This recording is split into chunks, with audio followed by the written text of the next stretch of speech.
Afternoon, everyone. I'd like to thank the organisers for giving us this chance to talk to you today about our work on the Offshore directive. This directive is not specific to EOR. It covers licensing, covers safety, environmental protection, emergency response and liability. It will impact on all our regulatory regimes in the UK covering those areas. I think the organisers of the conference wanted to give you a feel for the changes on those regimes because they will be applied to oil and gas operations, including those using EOR. In terms of what I want to cover, obviously a bit of background for those who are not familiar with the Offshore directive, a bit about our transposition approach, how are we going to turn it into UK law, a bit about buzzwords around gold plating. What are we doing with gold plating? What are the extras that we're going to maintain to keep the standards as they are in the UK? A bit about the detail, high level detail, what the big things are going to change. I'll be able to highlight some things on storage of CO2 and other things that are relevant to the discussions today. A bit about the detail for those who are licensees, operators or owners that will impact on you, and then some additional work and some conclusions just to finish off. I should be able to do that in the next 30 minutes. So why did the European Commission bother doing anything on offshore oil and gas in the first place?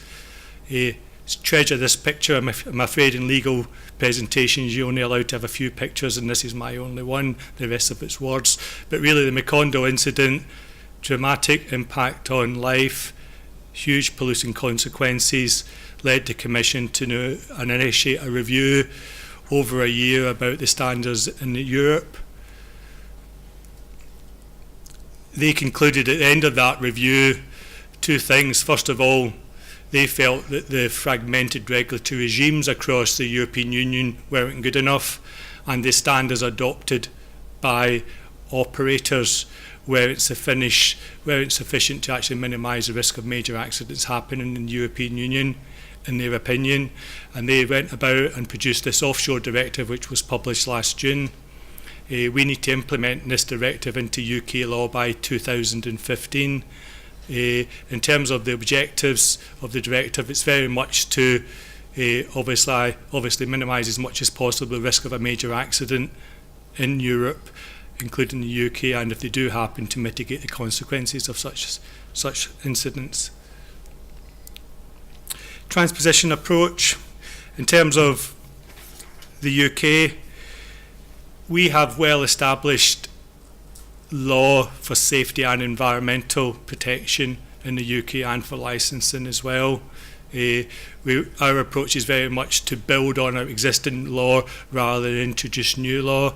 So where we have requirements in the directive, and the good news is it's very much based on the UK's current safety regime introduced after Piper Alpha. The main changes are to try and better integrate environment and safety together within that. So the obvious starting point for us was to build on our existing requirements where we can, for a safety case, for example, but then add in the new requirements that the directive requires into our existing legislation rather than starting afresh. As I mentioned, the key changes are all to do with adding environmental information into those existing requirements for safety in some cases, and I'll highlight those as we go along. The phrase gold plating is mentioned. That's in government when you go beyond what the directive says. We're not intending to gold plate any of the new requirements in the directive. That will mean basically they will just be near enough copied out as they are. But some of our existing requirements we're going to keep, even though they go further than the directive, and there's 3 or 4 of those, and I'll mention those as I go through the presentation. The reason we're keeping those is to maintain our current standards. We don't want to lower our standards in the UK because of what this minimum directive is actually requiring. There's some things in the directive that just don't make sense, And so, as with all directives, what you have to do is you're allowed under the UK's rules to elaborate them slightly, to make them clearer what they mean, to kind of UKise them by adding things as far as reasonable practical into them, so they actually comply with sit well with our other legislation.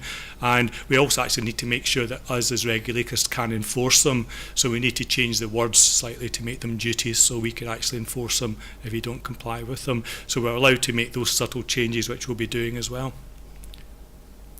I mentioned areas where we're going to go further than the actual directive requires.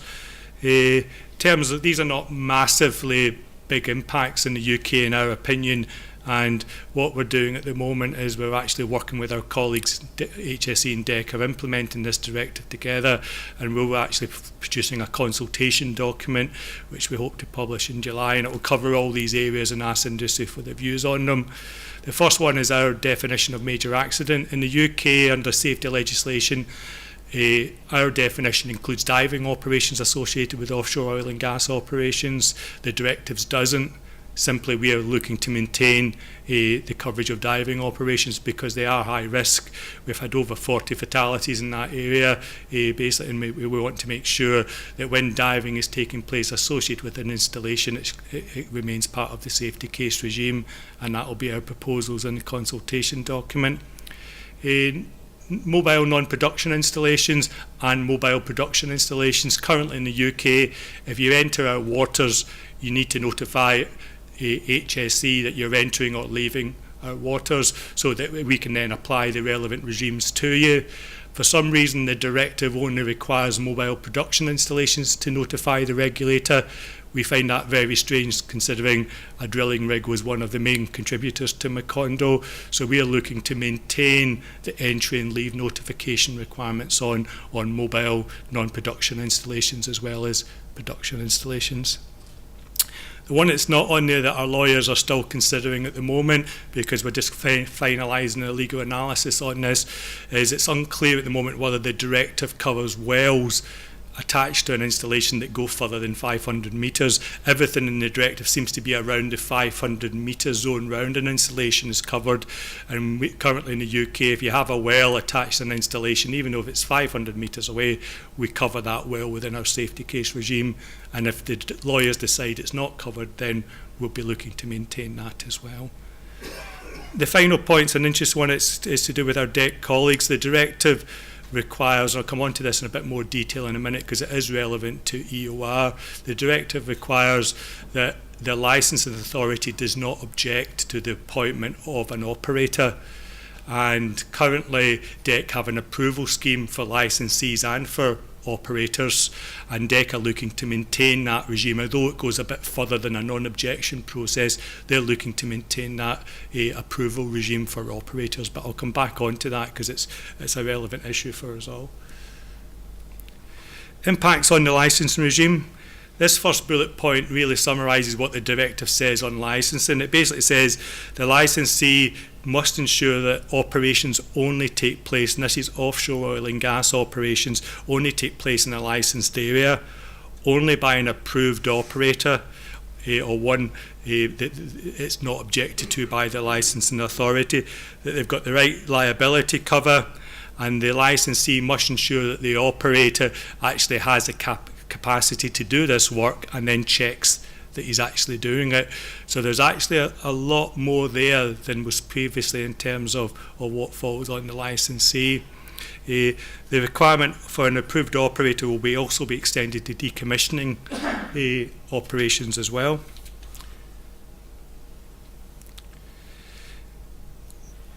The operatorship will survive to the end of the licence. That's new. Currently, basically the kind of HSE always had an issue because sometimes a licence would finish, for example, before an installation was decommissioned or a well was decommissioned. Now the licence will run right through to the end, right through to decommissioning of the well and installations are finished. So there will always be an operator there as well during that phase, and then therefore a duty holder to place those duties on. Work to consider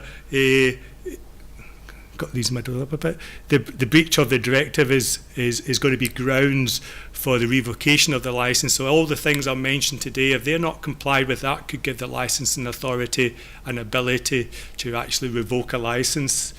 There's going to be a whole range of additional information that will be outlined in new licensing legislation I'll highlight in a minute, that if you're putting in an application for a licence or a transfer of licence, that you will need to outline. And one of those will be powers to require financial liability arrangements to be more clearly outlined than in the past. So those changes to the licensing regime will all be brought in by the new authority, which is currently obviously DEC licensing, and they're working on legislation I'll highlight in a minute to do that. In terms of the safety regime, there's three main changes, high-level changes that we need to highlight. First of all, gas storage and recovery. The current definition of offshore installation in the UK has a line in it, gas storage and recovery. If I'm being honest, it doesn't actually do very much, because it's not, for those who know the safety case regime in detail, it's linked to having a petroleum licence. There's only one installation offshore currently now doing gas storage, and that's hydrocarbon gas storage, and they're basically also producing, so they have a safety case. If they weren't producing and only storing, they would fall out of the regime, because this current legislation doesn't recognise gas storage licences. So what does all that mean? That means, first thing is, we need to remove this statement because it's seen by government as gold plating.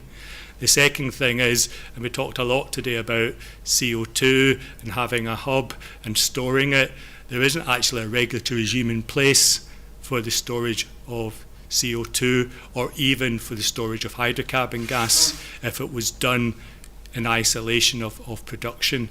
So obviously one thing the directive has highlighted to the UK government is there was a gap here in regulatory regimes, and that gap would need to be filled before any storage activity was actually going to take place. And part of that work would be considering who's the most appropriate bodies to regulate those activities.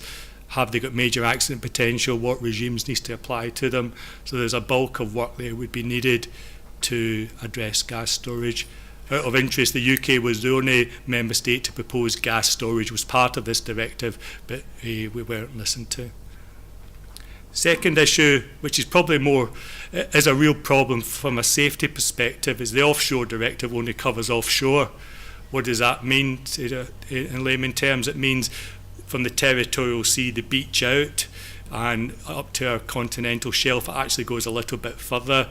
It doesn't cover internal waters.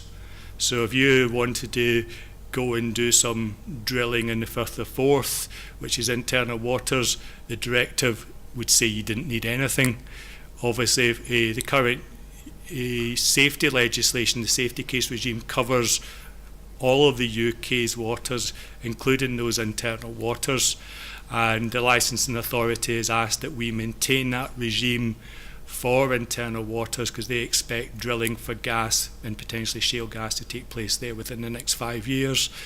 So how are we going to do that? We can't apply the new directive regime we're going to develop with DEC, because that is seen as too much. All the changes would be gold plating to the internal regime. So we're going to have to maintain our current safety case regime as it is, exactly as it is, just for safety to those internal waters. And that's a pain for us, but we're doing it because we need to maintain the standards for any drilling that was to take place in that area.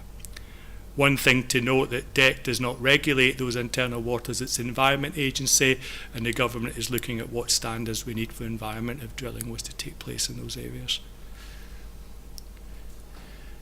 Probably the biggest challenge that we're having from industry on our proposed emerging proposals is on the issue of operatorship offshore. Currently, basically, why is that an issue? It's because the directive requirements in the directive require that an operator operations only take place in a licensed area by an operator appointed by the licensee or the licensing authority and approved by the licensing authority. Those who know the safety case regime in the UK, our operators are appointed by the licensee, but they're not approved by the licensing authority. The licensing authority sees HSC's production installation operator and the well operator as contractors to the licensed area operator, and they do not see them as operators. What does that mean in practice? That means in practice that although most of our operators are also field operators, and in a few occasions they're not, many small licensees are coming in to buy up fields from the majors. They basically are hiring asset management companies for their installations and sometimes for their well work. Obviously, that model would no longer be allowed under the directive. They could still bring them in to help them prepare a safety case or help them prepare a well notification, but the responsibility would sit at the licensed area level. That could have implications for them, because a DEC's approval process would now need to approve them to be suitable to address safety as well as environmental issues. So there's some big concerns in terms of operatorship models that are currently out there and what impact that will have on, if you want to call it, the future development in the North Sea, and whether the contract duty holder model, as industry calls it, where they bring the smaller licensees bring in production installation operators to run their assets for them, is going to be viable later on. We recognise those concerns industry are raising, and we're working with them to try and resolve them, and the door is open to alternatives that legally comply with the directive. The problem is the current approach, which mirrors what DEC do on the environmental side, is the one that complies with the directive at this moment in time. And that covers the rest of that. There's a requirement in the directive to have a new offshore competent authority, and this is different to, it's not the oil and gas authority. The oil and gas authority deals with licensing, industry promotion type issues. The directive says you must have an independent regulator, competent authority, to oversee the requirements in the directive in terms of safety, environmental protection and emergency response. The big lessons from all the major accidents that have happened: if your industry promotion body is too close to the industry bodies, then there's a conflict of interest, and you need to have your regulators independent and free of those conflicts. So they're asking that basically a new competent authority for the UK set up. Our proposed way forward on this, especially with the time available, is to basically mirror on a partnership approach with DEC, the environmental regulator, basically so we have a joint MOU, an enhanced one to what we've got now, where we would work together in an integrated way, and very much mirroring, for those who know the current onshore COMA model of regulation, very much mirroring that.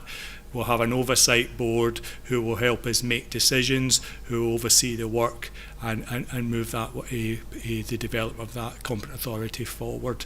Obviously, this is going to be, in theory, a new way of regulation. So instead of DEC and HSE for major hazard work working separately, there should be greater integration than there has been in the past. In terms of new legislation, this is the new legislation that will flow from the work within the proposals at the moment. And bear in mind, this is just proposals. We've got a consultation document to say this is how we're planning to do it. We may have got it wrong in one or two places, and it'll be industry's chance and NGO's chance to tell us that. The top one there are DEC's oil pollution emergency response plan legislation. They'll need to be updated to comply with the directive, and basically the second one down are new legislation to bring in the licensing changes I mentioned to you. The new safety case regulations, the old ones will be revoked in terms of offshore and brought in with some environmental aspects added in. And the last ones down there is all the UK's current liability legislation will be updated. There's two bits there. There's making sure the environmental liabilities fall on the licensee, but the directive also goes further in oil and gas and places liabilities for other activities offshore on operators and others as well, and DEFRA are working to introduce those changes. Let's move on to some of the specifics in terms of the safety case. The directive requires a report on major hazards to be produced by every operator and owner of an installation. The UK currently has what I would call a regime, safety case regime, which got a good sound international worldwide recognition. We're looking to use that as the vehicle to bring in the directive's requirements. So in terms of the safety side, there'll be a small number of changes there to that regime. But what you will notice when you're working on this, basically late, when it comes into force, is you'll notice that there's going to be new environmental bits added into the current safety requirements. So obviously, we don't want a lot of duplication here. Currently, for other directive purposes, you're already doing things like environmental impact assessments, you're already doing oil pollution emergency response plans, etc. So we don't want you to have to duplicate that information you give to DEC already and then in a safety case for the competent authority. So we're going to create a build on the current DEC portal and basically create links from the safety case through to this information, and it will be simple descriptions through to existing assessments that you've already done to try and keep the burdens down as much as possible. But there will be situations where it's new assessments or updated assessments, and you'll need to include adequate descriptions within the safety case on these issues as you currently do already. But the key thing here is keeping the burden, because of the new information, down as much as possible and avoiding duplication as much as possible. But the good thing is, across Europe, you'll see an approach broadly based on the safety case being rolled out across the European Union from July 15. A couple of key areas that are in the consultation document and would value your opinion on. The directive talks about having a safety environmental management system. In the UK currently you have an environmental management system which is a voluntary international agreement that you have to have in place for DEC. Under HSE safety case you need to have a safety management system. The idea to reduce, again, the burdens on you is they will be updated to contain the information needed by the directive, and DEC will actually formalise theirs into legislation. What we're saying is if you have a safety environmental management system already working and in integration, submitting that to us to assess will be sufficient. If you haven't got an integrated safety environmental management system, you'll need to demonstrate to us in the safety case how you intend to bring your safety environmental management systems together. I know many of you already have integrated systems, but some of you don't, and obviously the directive is encouraging you down that route.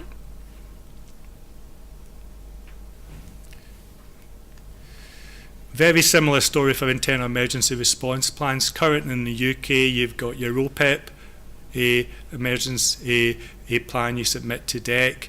Under the HSE's PFEA legislation, the Fire and Explosion Emergency Response legislation, you have to develop an emergency response plan for the response to do with people. We're not looking for you to mesh those together and bring extra burdens from doing that. What we're going to actually say is update those two current documents to comply with the directive, provide the extra information that they're asking for, and then within the safety case just provide us with an added description, as you do now for the PFEA, on basically what you've done to integrate those together. That could be something as simple as a link to your current OPEP that's been approved already by DEC, with information on your PFEA plan. There'll be detailed guidance on the minimum we expect to see there to meet these requirements. I think the key thing here is a lot of this information has been prepared already, and we don't want that duplication. But there is some differences, particularly on OPEPs, because it's now extends to oil and gas operations right through to decommissioning under the directive. You will need an OPEP, for example, for decommissioning. And because this applies to non-production installations and owners of non-production installations for the first time, DEC will be asking for owners of rigs to have OPEPs as well, covering the major hazard risks associated with their installations. One of the most difficult areas for us to transpose in the directive is the independent verifications requirements. Why is it difficult? It's difficult because it doesn't quite marry what we have in our safety case and wells legislation at the moment. It's probably more prescriptive, a bit more detail on, for example, I've got some examples up there, arrangements for the flow of information from the verifier to the operator and the reports that flow back and forward, and a bit more about giving more powers to the verifier so they've got sufficient authority to carry out their functions. There's also a bit more there in what is a competent verifier for verification. So we will need to build those into the UK safety case regulations. The first point is important because currently we only cover safety critical elements for verification schemes. It will now be safety and environmental critical elements. I think currently DEC's view is there's no environmental critical element that isn't also a safety critical element. That may be true, but in our experience of dealing with onshore shale gas and other things, the performance standards for those elements may vary depending if it's safety or environmental issues you're considering. It's also possible environmental critical elements will come on stream later in the future, so the regulations will need to cover both.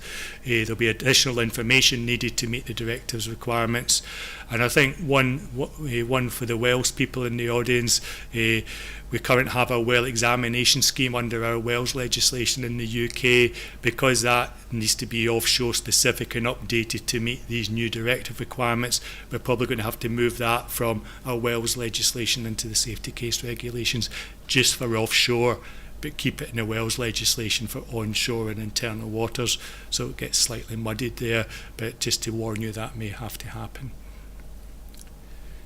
Decommissioning, just to mention, very similar, these few slides are all very similar trend. We already have requirements for a decommissioning safety case. The directive asks for a bit more information, particularly on environment, and that will need to be added into your decommissioning safety cases in the future. If you already have provided that information to DEC via decommissioning programs or other bits of information, a link to that information on the portal will be seen as sufficient. And I've already mentioned the OPEPs for decommissioning there. Likewise with all our notifications, if you're aware of them in the safety case, for design, for relocation, wells, combined use, all very similar but with different environmental information needed, and also some to take account of integrated management systems and the new emergency response arrangements. Again, some of this we already get via the DEC portal and we'll be making links to it, but there is some extra effort needed to pull it together in a notification. Again, the bottom bullet is probably the most important one to note, is additional well notification requirements, more involvement of the well examiner prior to preparing a notification and during a material change to a notification. Range of new reporting requirements, reporting any major accident, even something with a potential for a major accident. If you have to take action to stop a major accident happening or an increased risk of a major accident, you've got to notify the competent authority. The bottom bullet point there is there's even more notification coming from Europe this autumn. We expect a range of well dangerous occurrences, safety critical element failures, that kind of level of notification. So be prepared for further requirements there. I think the scale will be trying to avoid duplication and say the guidance will need to say something like, if you notify something once, that will be sufficient to meet duplicated European requirements, and that's something we'll need to work closely with DEC to achieve. The middle one, third one down, is interesting because that's to do with if you work for a company, a UK registered company, and that company or one of the subsidiaries has a major accident outside the European Union internationally, then the competent authority can ask you for some information on that at their request, and that's really about bringing lessons from outside of Europe into Europe to improve the European regime. Lots of questions about can Europe do that, and the answer is yes, they have, but obviously the point being they can do it because it's about learning the lessons in Europe from what happens elsewhere. So there is some precedent there that they can actually have requirements like that, even though the UK argued against them. Just a couple of slides nearly at the end to finish off. When does all this come into force? I mentioned the directive says it comes into force in July 15, but the transitional arrangement is based on your installations and your notification requirements. If you're broadly a non-production installation, a drilling rig, for example, you need to comply by the end of July 16 or your thorough review date for your safety case, if that's earlier. Likewise, if you're a production installation, it's July 18 or your thorough review date if that's earlier.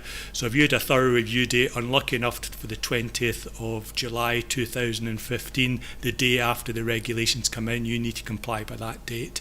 So it's all down to your thorough review dates for your installations. We've done some initial analysis, and there's a good spread of thorough review dates, but there is a clump at the end of these transitional periods. So we'll be allocating, based on thorough review dates, times to get your safety cases accepted and basically approved.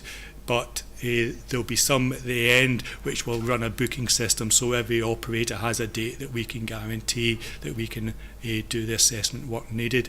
Because there's a big difference here to when we did it in 2005 with the new safety case regulations. You can't operate unless you've got an approved safety case, so it means your installation stopping operations. It can't legally operate without an approved safety case. Some more detail there. Probably the most important one is the material changes is what we're looking for of notifications and safety cases. If you have notifications out there and you've submitted them to them, if the work has commenced, basically, then those notifications will be seen as suitable for the new legislation. But if your work hasn't commenced by the time the new legislation comes in, then you may have to submit material changes to that. So and obviously these are quite complex, these transitional arrangements the European Union's came up with, so we'll need to provide you with some guidance. I think I'm on my last two slides now. Just a quick slide on additional work, and really just to emphasise, we did some work a number of years ago to highlight in our application outside Great Britain order what fell into the definition of offshore installation, and we're looking to update across our suite of legislation with that legal clarification. The other two ones are nothing to do with offshore, it's just work we've been asked to do because of emerging energy technologies. I think the first one is important, is to do with underground coal gasification. We've been told that's going to start pilots in the UK in the next 3 to 5 years. Currently, the onshore regime that we apply to shale gas from a safety side does not cover that activity, and we've been asked to extend it to those activities. So that will be our borehole legislation, and our wells legislation will apply to underground coal gasification from summer 2016. And the final bullet point is all about onshore gas storage. Onshore gas storage, like offshore, there's no regime in place at the moment, but the industry, which is well established, has been voluntary following our onshore major hazard legislation. We've been asked to make that formal now, so any new entrants are also following those high standards, and so that will happen from summer 2016 as well. As I mentioned, DEC and HSE are working on a consultation package at the moment covering all the areas I've highlighted, and obviously if it's not directly relevant to you, you may want to bring it to the attention of those in your companies who have responsibility for safety and environmental major hazard control. We've got a website there where we'll publish the consultation package. It's looking like mid-July, around the 20th of July it will go on there, and over the summer for 8 weeks it will run. We've already had many meetings with Oil and Gas UK and other companies, but it's really your chance to tell us where you think we've got it right and wrong, particularly on areas like operatorship and safety environmental management systems. We've got to prepare an impact assessment which tells us how much this is all going to cost regulators and industry. We've got a draft will be attached to the consultation package, but that will be refined based on everyone's comments and then any issues that are raised. And then when it's all finished in September, we'll work up a summary of responses and place it on that website as well. So I hope that's given you a good flavour for what's coming on those regulatory regimes as a result of the directive. Happy to take questions in a minute. I've got to go to another meeting after this, but I'm around tomorrow if anybody wants any more detail on any of the things I've talked about. Thanks for your attention.